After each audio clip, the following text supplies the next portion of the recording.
Poslušate besedilo knjige Hrepenenje vekov ali Jezusovo življenje, ki jo je napisala Ellen G. White. Na vrsti je 13. poglavje z naslovom Zmaga. Tedaj ga je hudič vzel s seboj v sveto mesto in ga postavil na vrh templja ter mu rekel: Če si Božji sin, se vrzi dol, kajti pisano je: Svojim angelom bo zate zapovedoval in na rokah te bodo nosili, da z nogo ne zadeneš ob kamen. Satan je sedaj menil, da se je z Jezusom spopadel na njegovih tleh. Pretkani sovražnik je sam izgovoril besede, ki so prišle iz Božjih ust. Še vedno se je pojavil kot angel svetlobe in jasno kazal, da pozna svete spise in razume pomen napisanega. Kakor je Jezus poprej uporabil Božje besede, da bi utemeljil svojo vero, tako jih sedaj uporablja Satan, da bi podprl svojo prevaro. Trdi, da je hotel samo preizkusiti Jezusovo zvestobo in sedaj hvali njegovo stanovitnost. Ker je zveličar pokazal zaupanje v Boga, ga je Satan spodbujal k temu, da poda še en dokaz za svojo vero. Ampak tudi drugo skušnjavo je začel s podtikanjem dvoma. Če si Božji sin. Kristus je bil skušan, da bi se odzval na tisti če, toda ni dovolil, da bi podlegel niti najmanjšemu dvomu. Ni hotel ogroziti svojega življenja zato, da bi Satanu podal dokaz. Skušnjavec je menil, da bo izrabil svojo premoč zaradi Kristusove človeške narave in ga nagovoril k predrznosti. Čeprav nas Satan lahko napeljuje k grehu, nikogar ne more prisiliti, da greši.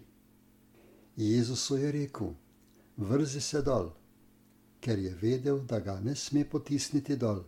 Bog bi namreč ukrepal in ga rešil. Niti ni mogel prisiliti Jezusa, da se vrže dol. Kristus ni mogel biti premagan, doklerkoli sam ne bi privolil skušnjavo. Nikakršna zemeljska in peklenska sila ga ni mogla prisiliti k temu, da bi se v najmanjši meri oddaljil od volje svojega očeta. Skušnjavec nas nikoli ne more prisiliti narediti kaj slabega.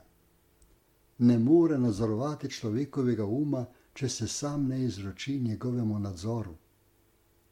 Preden lahko zavlada nad nami, mora v to privoliti naša volja, naša vera pa se mora prenehati zanašati na Kristusa. Toda za vsako grešno željo, ki jo gojimo, mu dajemo oporišče. Kadarkoli ne dosegamo božanskega merila, odpremo skušnjavcu vrata, skozi katera lahko vstopi, da bi nas skušal in uničil. Vsak naš poraz ali neuspeh mu daje priložnost za sramotenje Kristusa.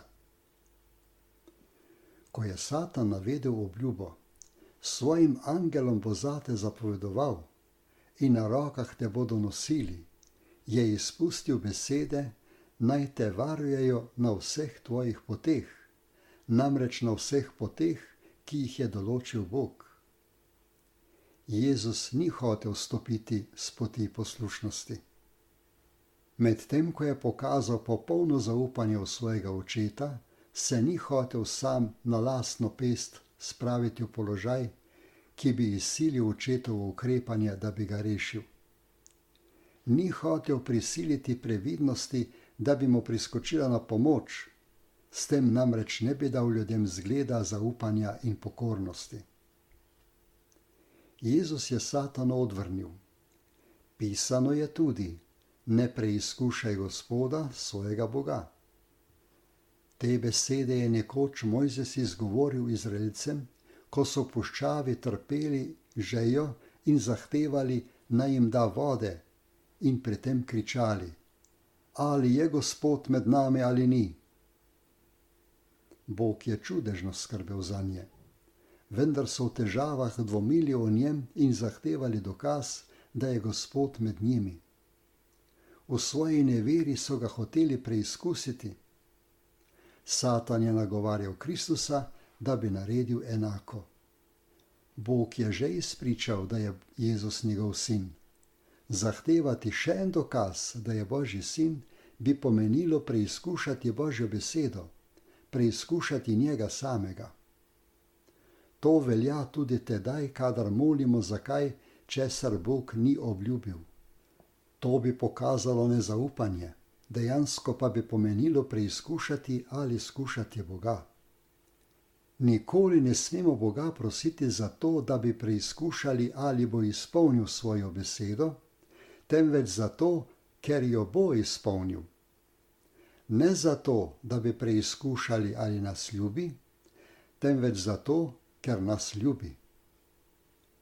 Brez vere pa je nemogoče biti Bogu po volji. Kajti kdor se bliža Bogu, mora verovati, da je Bog in da bo plačevalec tistim, ki ga iščejo. Toda vera nima nič skupnega z domnevo. Samo kdor ima pravo vero, je varen pred domnevo. Ta je Satanov ponaredek vere. Vera se oklepa Božjih obljub in obrodi sadove poslušnosti. Tudi domneva se sklicuje na obljube, toda uporablja jih za opravičevanje prestopka, kakor dela Satan. Vera bi spodbudila naše prastarše k zaupanju v Božjo ljubezen in k poslušnosti njegovim zapovedim. Domneva pa jih je zapeljala, da so prekršili njegov zakon in pri tem menili, da jim bo njegova velika ljubezen prizanesla posledice greha.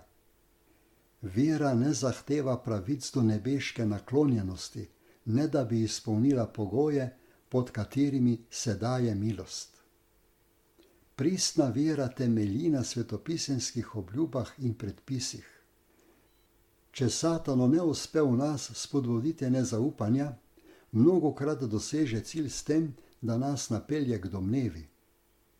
Če nas lahko pripravi do tega, da se po nepotrebnem izpostavimo skušnjavi, ve, da bo zmaga njegova. Bog bo obvaroval vse, ki hodijo po poti poslušnosti. Kdor pa zavije z nje, se podaja na Satanovo področje. Tam pa bomo zanesljivo padli. Zveličar nam je naročil: bedite in molite, da ne pridete v skušnjavo. Premišljevanje in molitev nas bosta obvarovala, da se ne bomo na svojo pest podali na pot nevarnosti, tako se bomo izognili mnogim porazom. Vendar ne smemo izgubiti poguma, kadar nas doleti skušnjava. Kadar se znajdemo v težavnih razmerah, mnogokrat začnemo dvomiti, ali nas vodi Božji duh. Toda ravno Sveti Duh je odpeljal Jezusa v puščavo, da bi ga Satan skušal. Kadar nas Bog pripelje v skušnjavo, želi uresničiti določen načrt za našo blaginjo. Jezus ni zlorabil Božjih obljub s tem, da bi se na lastno pest podal v skušnjavo, niti se ni vdal malodušju, kadar ga je doletela. Tudi mi tega ne smemo narediti.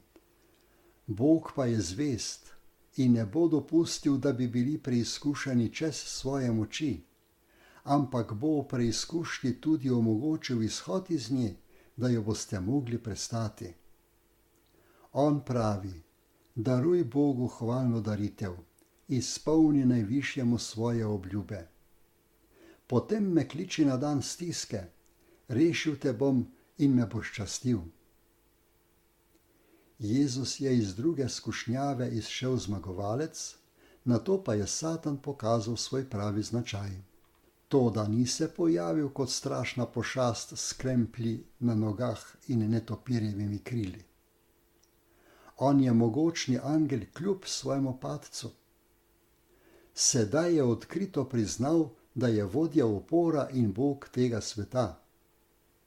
Ko je Jezusa postavil na visoko goro, je uredil, da so se pred njim slikovito zvrstila vsa kraljestva sveta v vsej svoji slavi. Sonce je obsevalo s templji in marmornatimi palačami okrašena mesta, rodovitne njive in grozdja polne vinograde. Sledovi zla so bili prikriti. Jezusove oči, ki so še malo prej opazovale otožnost in puščobo, so se zdaj razgledale po prizorih nedosegljive lepote in blaginje.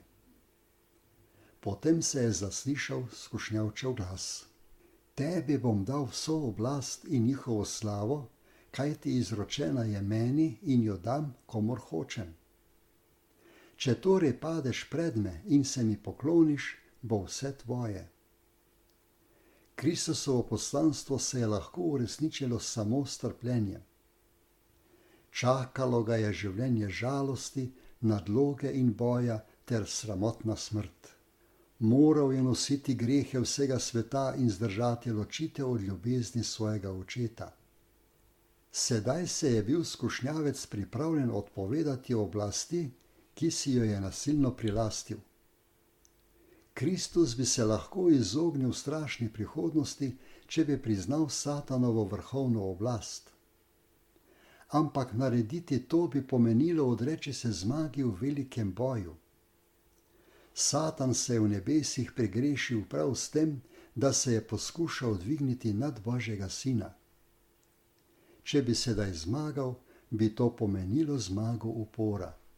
Ko je Satan povedal Kristusu, da sta kraljestvo in slava sveta izročena njemu in jo lahko da, komur hoče, je povedal le delno resnico, in sicer zato, da bi služilo njegovemu goljufivemu namenu.